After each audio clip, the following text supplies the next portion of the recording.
What's up, everybody? Welcome to the Expanse, and this is T. I want to talk to everyone about Marvel and another move that they're going to make, and something that a lot of people I've been looking at things, and a lot of people are are struggling to accept, or not so much struggling to accept.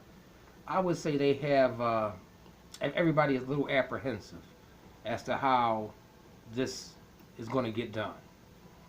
And I'm going to give my thoughts on how I believe this thing is going to be done, the best way to resolve it, the best way to intertwine it.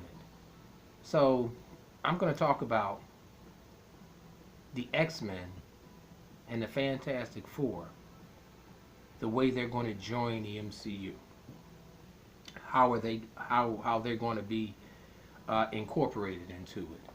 So bear with me, of course. If anybody has any different ideas, if anybody agrees with my idea, if you don't agree with my idea, I look to get some responses and see what people think. Okay, unless you have been living under a rock, everybody knows that Disney has got properties from Fox. That Disney and Marvel, well, Disney has bought properties of Fox, and along those properties, it's also in the comic book and that in the movie division. I'm sure Marvel has a vested interest in the X-Men as well as the Fantastic Four. Okay, the X-Men itself is like a whole universe. I mean, Marvel can do a run on X-Men for, I mean, wow, for the foreseeable future. I can't even want to imagine how long they could run with that X-Men property. Just the X-Men alone, there's so many of them. Also, you have to look at the Fantastic Four. And the Fantastic Four, and they're going to bring other properties, other characters into the Marvel universe too. But first, let's start off with what I believe is the first thing that you're going to have to do. We're going to have to recast the whole thing. You're going to have to recast and start from scratch the entire cast of the X-Men, the ones you're going to use initially and the ones you're going to go for further with and introduce later on. And you're going to have to introduce a new Fantastic Four. I mean, and it has to almost be, I mean, out of central casting.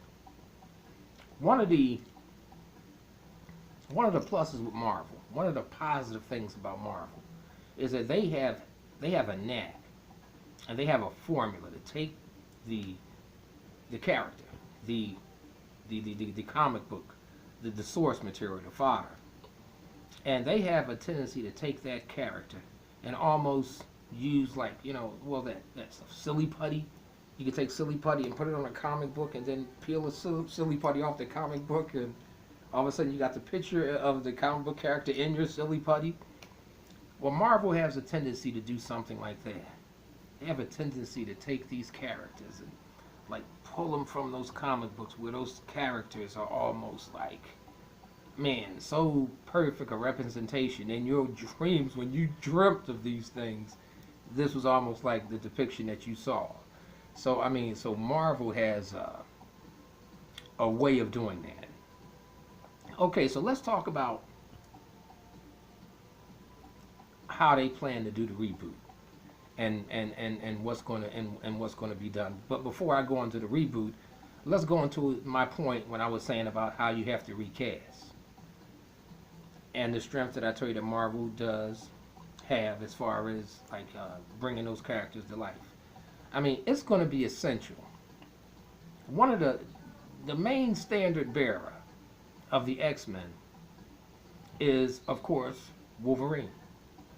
And if you try to pull off a Hugh Jackman in the MCU, even like at the end of Avengers 3 or 4, just to show his claws, and you see Hugh Jackman behind those claws, that will not work. Forget about it. Just put that to bed. Hugh Jackman had his great run as Wolverine when he was over there doing it for that other studio, and and I saw Logan, and I love Logan, but do not try to bring him into the X-Men. If you're going to recast, and like I just said, if Wolverine is the standard bearer of the X-Men, the main X-Men, then you have to do this guy, and you have to do him right. You have to make Wolverine, like completely gritty. You have to make this guy completely gritty. He has to be short. You can't have some handsome guy at 6'1" or so like a Hugh Jackman play Wolverine. Wolverine is like, in as far as the comic book fodder, the source material, Wolverine is like about 5'3", very heavy, dense, not fat, but just dense and heavily muscled at 5'3". So I think he, 180, almost 200 pounds. You have to make him like that, very hairy, excessively hairy, and you have to make him bring him out of the comic book. He has to be short. He has to be like hairy. He has to be smoking. He has to drink. He has to curse, and he has to be Wolverine, which is like a complete asshole. But that's his character. That's how Wolverine is. Always on edge, always looking to fight, always doing things like that. So, as far as that is how you're going to have to do it. As far as the Fantastic Four, when you cast them, you're going to have to cast them as like brother and sister. So they're going to have to be of the same ethnicity. Don't try to bring any adoption and all of that stuff into play. Make them of like a biological brother and sister. And Grimm is going to have to be the gritty type of guy too. Before he was transformed into the Thing, he has to be that gritty type of guy, ready to get it on at any time, even though he's scientific and doing this matter that they're going over when they got those powers, like a scientific endeavor. But he has to be of that mindset. So because I have such a confidence and stuff for Marvel, I have no doubt that they're going to do it right. But let's dispel with any notions of bringing Jessica Alba back for, Sue Storm, or try to pull Wolverine. It is as sentimental, I know, as it would be. I know it has a sentimental tie, especially Wolverine, but he's not the one. He was never cast right, and I know Marvel will look to cast him to make sure he's perfectly cast. All right, now we're talking about how a lot of people are having complaints and a lot of apprehension about how are they going to fit in the chronological order. Okay, when you bring them in, it's like imperative that they are in the same timeline. I understand that. I understand why people are flipping out about that, and I understand, but they have to be in the same timeline.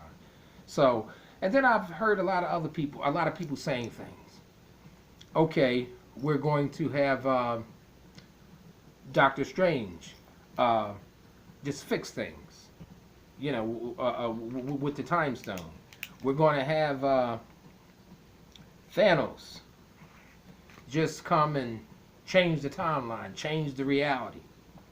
So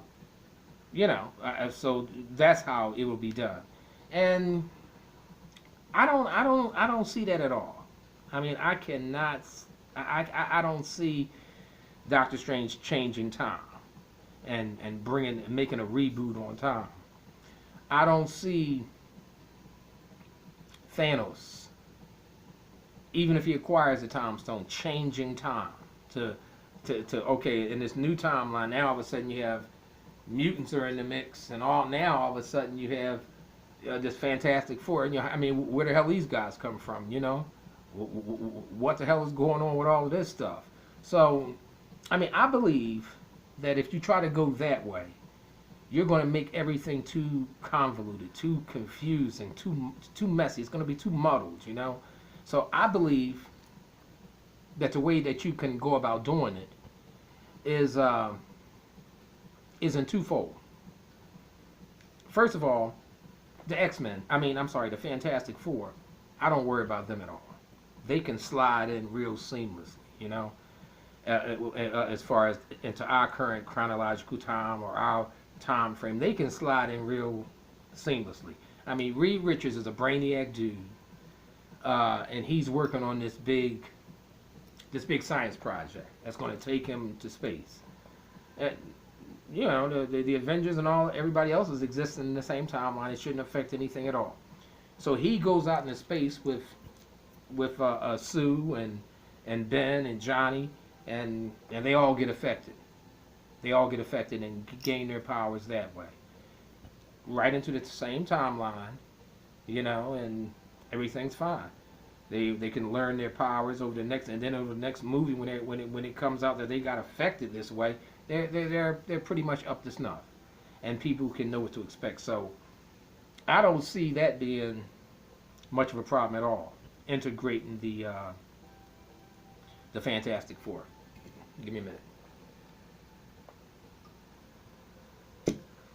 Matter of fact, I think that can be done real seamlessly, and it shouldn't be a problem at all, you know. A group went on a scientific mission, went out in space, shit went wrong, things got bad, it went sideways, they got exposed, and boom. You know, there they go. The X-Men could be pretty easy to. Now, hear me out. This is how I believe you should do the X-Men. Okay? Now, here. You're coming off the Avengers 4 now. Okay? You're coming off the Avengers 4. I'm imagining that at Avengers 3, that society just says, the hell with the Accords. I mean, the hell with the Accords. Please come back. Please bail our asses out. Please save us from Thanos and the Black Order. So I would imagine that once the shit hit the fan, and once it's the wet ass hour, that people are going to say that hell, all these governments are going to just nix the Accords and say, just please come back and save all of our asses. So I see that happening. So here's a society in a world now after Avengers 4 that just came off of the Accords, and now you start hearing little rumors and whispers about, you know, genetic outbreaks, you know, genetic mutation outbreaks. You know, it's like you hear a rumor here, you hear a report here. It's like little stories you hear in the street. This person did what? This person did that. So right after Avengers 4, after we're coming off of all kinds of a cosmic being that just tried to take the whole thing down, now you start to hear of mutations, and they might even try to link that because of a cosmic something. Now we're hearing of mutations.